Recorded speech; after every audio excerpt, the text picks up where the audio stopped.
बिस्मिल्लाहिर्रहमानिर्रहीम। किनारे पर तैरने वाली लाश को देखकर महसूस हुआ बोझ जिस्म का नहीं सांसों का था। सफ़र का मज़ा लेना हो तो सामान कम रखिए, ज़िंदगी का मज़ा लेना है तो अरमान कम रखिए। ज़िंदगी को इतना सीरियस ना लें, यहाँ से बचकर कोई नहीं जाता।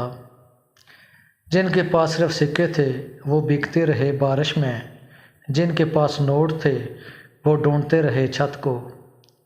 पैसा इंसान को ऊपर ले जाता है मगर इंसान पैसा ऊपर नहीं ले जाता। कमाई ज़्यादा हो या कम, रोटी का साइज़ हर घर में बराबर ही होता है।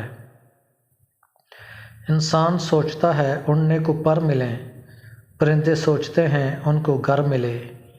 काम से ही पहचान होती है इंसान की, लिबास तो पुतले भी पहनते हैं। वीडियो अच्छी लगी हो तो चैनल को सब्सक्राइब कर दीजिएगा।